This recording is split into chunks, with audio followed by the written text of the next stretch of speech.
Okay, this is lesson 5. More examples of functions. In the last couple of lessons, we looked at several linear functions and the numbers that are assigned by the function in the form of a table. In table A, the context was purchasing bags of candies. For the function in table A, the rule that described the function y was y equals 1.25x. Okay. Should we restrict the values we can use for x? Yes. Okay. X should be greater than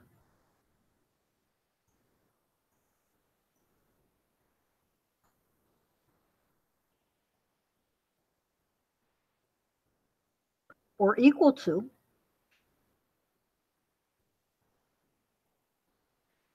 0. In other words, it should be positive. Can't buy negative candy. Okay. And should be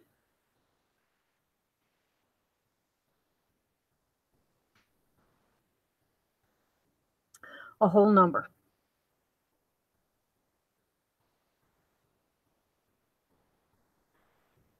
In other words, no fractions. Okay. In other words, you can't buy part of a candy. Okay. All right. So next in table B, here we go. In table B, okay, it was the distance traveled by a moving object. Okay, number of seconds, distance traveled in feet. Okay, respect to table B, the rule that describes the function was y equals 16x squared. Does this problem require that the same restrictions on x as the previous problem? Okay, well, since x is time, okay, again, it should be greater than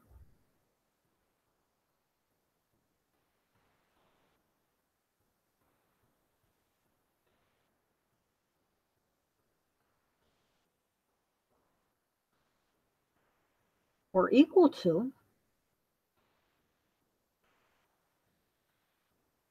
0. Again, positive. You can't have negative time.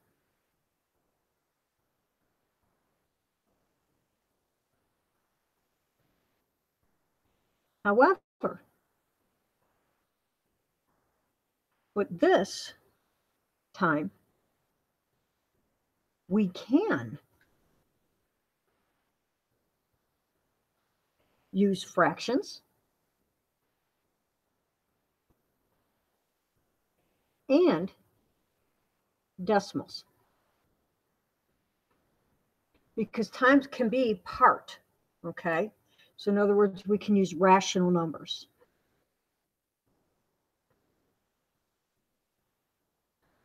Okay.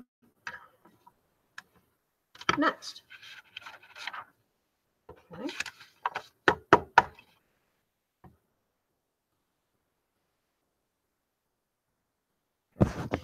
So now we describe these different rates as discrete and continuous, okay? When only positive integers, okay, when only positive integers make sense for an input of a function, like bags of candy, example, we say that it is a discrete rate problem, okay? And we do not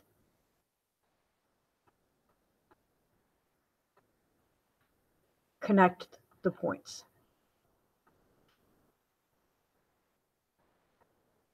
Okay? When there are no gaps in the values of input, for example, fractional values of time, we say that this is a continuous rate problem.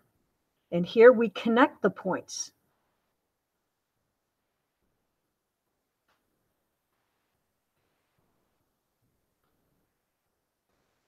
Okay?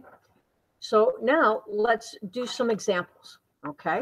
So now here we've got example 1. Okay, and let's see if I can put this in just a little bit more into focus here. Okay, so for example 1, water flows from a faucet at a constant rate. That is, the volume of water that flows out of the faucet is the same over any given time interval. If 7 gallons of water flow from the faucet every 2 minutes, determine the rule that describes the volume function of the faucet. Y is the volume of water in gallons that flows from the faucet, and X is the number of minutes the faucet is on. So for us to write that equation, we have 7 over 2 equals Y over X. We cross multiply, and we get 2Y, because we want Y on the left-hand side, equals 7X. Divide both sides by 2, and we get Y equals 7 over 2X, or Y equals 3.5X. In other words, we're finding that unit rate, we're finding that constant of proportionality. So now we have, again, putting in that Y equals, in that form, that Y equals mx plus b form, okay? Our slope, that m, is the 3.5, okay? And it's going at that constant rate. It says, what limitations are there on x and y? Well, both x and y should be positive.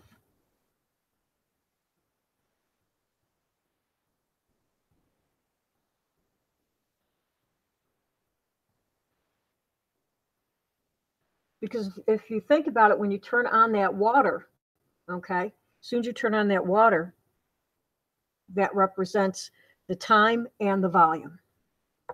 So should be positive because they represent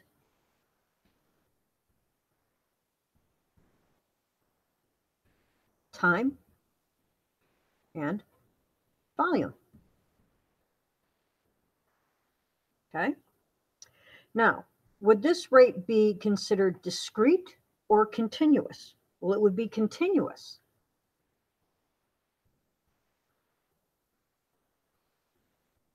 We can use decimals.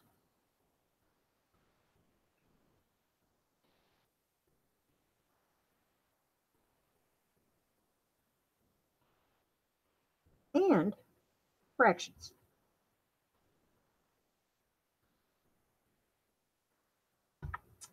Oh, sorry, let me move that up. Okay. So that's what we can use. Okay.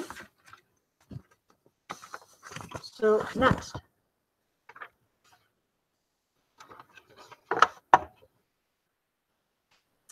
For example 2, it says consider the following function. There is a function g so that the function assigns to each input the number of a particular player and output their height. For example, the function g assigns to the input 1 an output of 5'11". So here's 1 and the output of 5'11". So it says the function g assigns an input 2 what output? So here's 2. Our output would be 5 foot, 4 inches. Okay. So it says, could the function g also assign to player 2 a second input value of 5, 6? Okay. Well, that's no. Okay. In a function,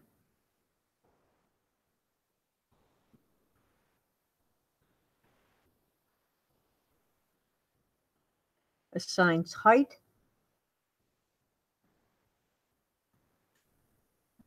to a particular player. A player can't have two different heights.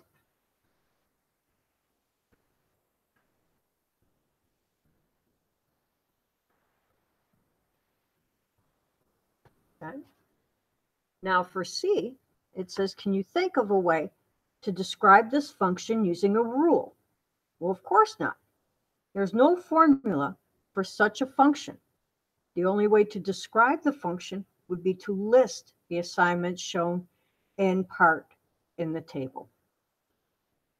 So D, can we classify this function as discrete or continuous? Okay. Well, discrete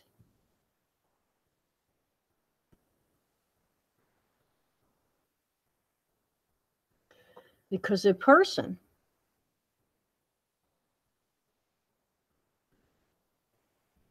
is one height or another.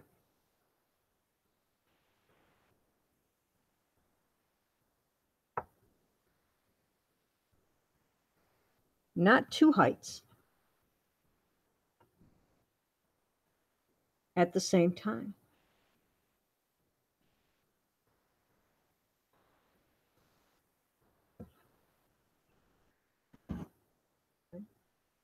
This function is an example of a function that cannot be described by numbers or symbols, but it is still a function.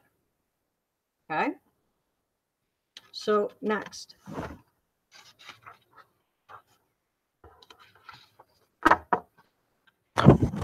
So practicing, here we go.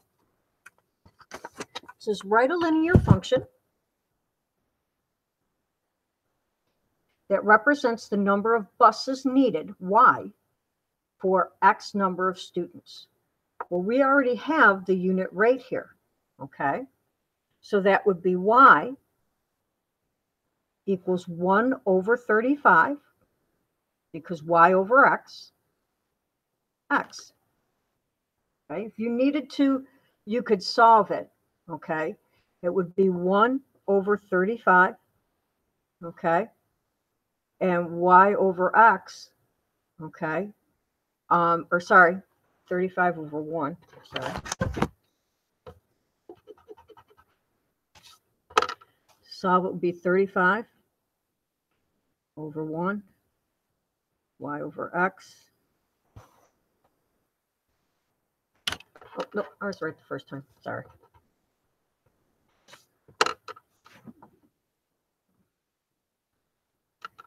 And then solve, okay? So then it says describe the limitations of x and y, okay? Both x and y must be positive.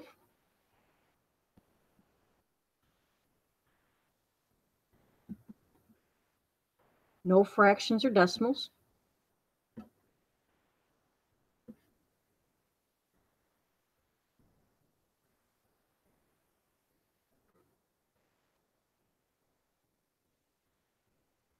Because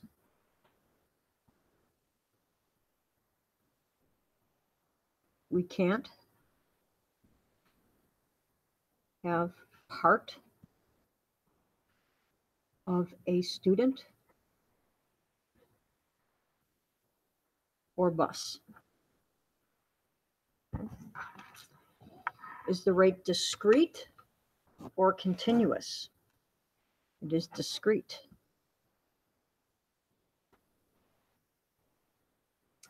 It says the entire 8th grade student body of 321 students is going on the field trip.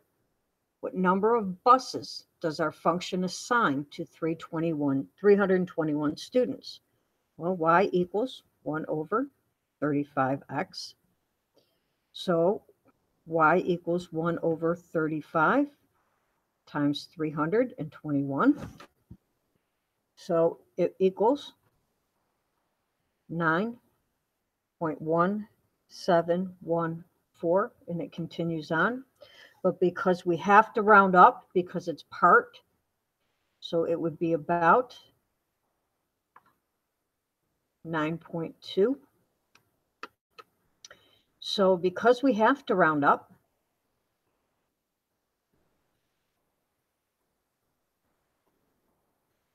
we would need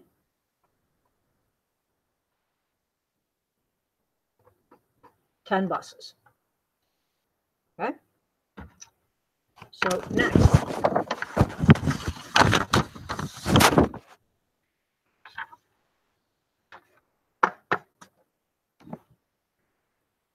A function produces the following table of values. And here are our table of values, our input and our output. Can this function be described by a rule using numbers? The answer is no. It can't be described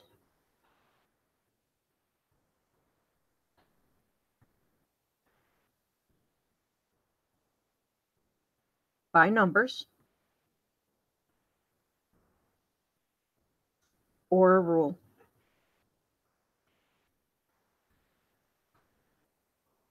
Describe the assignment of the function. The function assigns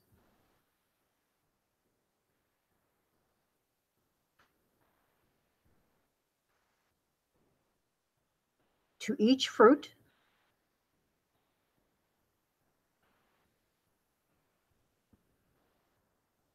the color of its skin.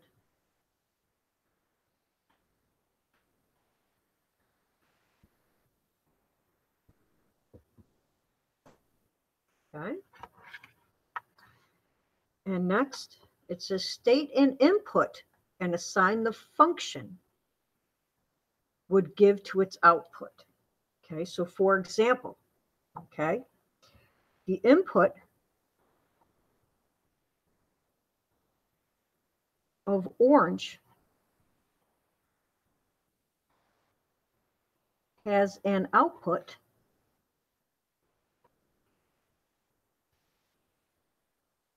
of orange.